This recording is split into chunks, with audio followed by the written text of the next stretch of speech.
guys, welcome back to my channel. Happy Wednesday. I realize it's the middle of the week, but I hope all the same that you guys are having a good week. And if you're lucky, maybe you'll have this coming Monday off, being that it is Martin Luther King Day. And you'll get like your little 3-day weekend in, which is always a plus.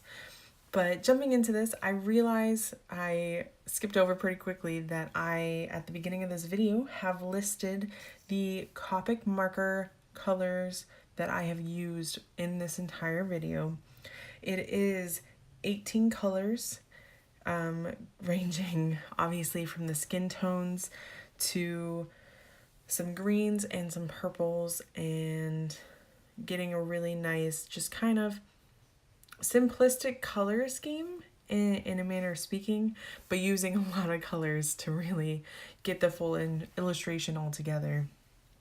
But I wanted to do that little bit of something different so that you guys can kind of see the colors that I use approaching videos, and I'm hoping to continue with that with every Copic marker video that I do from this point on. I will try to do it with watercolor, but I think it's just going to be easier doing it with Copics, obviously, because then the colors are listed right on the cap, and it just makes it a little bit easier than showing you watercolors that I blended and hoping I remember the color or the name of the color, I should say. But I really wanted to approach this video and kind of show you guys a little bit more of my process for when I am doing an illustration. I am coloring these different skin tones, or even just when I am coloring any skin tone really, and show you guys how I kind of approach, especially the face is what I'm going to go over, and then I'm going to kind of just let you guys enjoy the rest of this video. But yeah, for the multi-liners, before I get ahead of myself, I am using the Pigma Microns. I know I use them just about every single video, but I do love them. They're the ones that I buy. They're relatively inexpensive, and they're great for using with Copics. It is very rare that I come across an issue where the micron isn't dry yet and it smears. It does happen every so often, but it is pretty rare. And if you don't have those near you, you can also use the Copic Multiliners, which are really great. The only thing that I will say is when you're looking for multiliners to use with Copics is try to avoid any water-based ones. Now, if you're coloring with the Copics and then lining, you shouldn't have any issues with water-based. I'm not trying to deter you from water-based, because I do have water-based ones and I love them. But if you're like me and you lay down your line work first and then you color with the Copics, I highly recommend permanent multi-liner ink, or even just permanent ink in general, because it's the least likely to smear or even, I guess, blur as soon as you go to lay down your Copics. So, or any alcohol marker in general, because the alcohol can tend to have the water-based inked spread. And I just wanted to kind of give you guys that heads up. But overall, I really enjoyed doing this illustration. I had a lot of fun.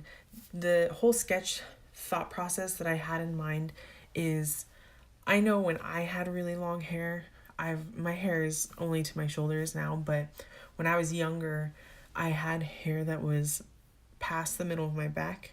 And I've always had, like, I had one friend who, she only recently cut her hair also, but she used to have her hair like come to the very base of her back. And the one thing that I always remember, and I always think of with the chicks with the super long hair, is you don't just kind of grab your hair with your hands and throw it over your shoulder or throw it behind your back. You kind of tend to use your body a lot more than you realize. And that was kind of my thought process with doing this pose, is she's got that crazy long hair and she's just swung her hair back behind her head and getting it out of her face. And I know that's silly, but that was where my head was at when I was doing this sketch. And I do really love doing super long hair, and I don't do it quite as often as of recently, but every so often I like to throw it in because I do love doing the flowy locks. But yeah, let me get into this coloring. So I do lay the base. I lay down the E33 skin, and then for the shadowing, I actually, instead of using the E35 I had previously shown, I used the E15, which is a dark suntan, and I actually like the way that it looked better. Now I do take also the E04, which is that lipstick natural, and do the same kind of shadowing that I had done previously. Then I use the RV66 to dot on the blush because, like I said, I love dotting on the blush. And I tried to go back with the E15 and kind of make some darker shadows, but it wasn't working out the way that I had wanted it to. So instead, I took another color that I had used for the hair.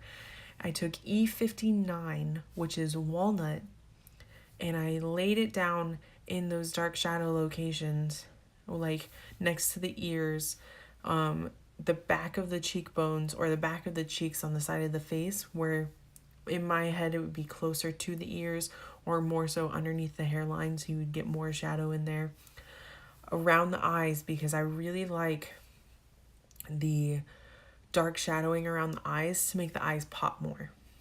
And then I also do under the eyes. So I do the crease of the eyes, right behind the eyelashes, and then I also do the under eye, starting from the outside and then only coming in about halfway and kind of just lightly brushing it so that it starts a little bit thicker, but then it fades by the time that you reach the halfway point. And that's something that I really like to do to kind of create more dimension, especially, like I said, I like the dark shadows around the eyes because I like the eyes to pop. And then I dot it right underneath the base of the nose for the dark under nose shadow.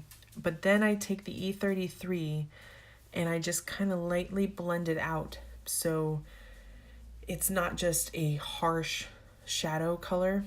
It's more of a subtle, it belongs dimensional color.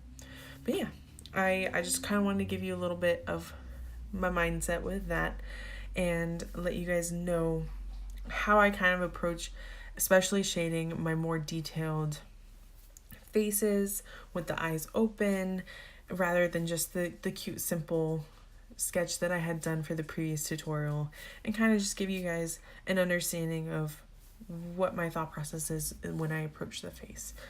So yeah, I just want to say thank you so much for watching. If you guys want to support me, you can find me on Instagram at Greatly Geeky.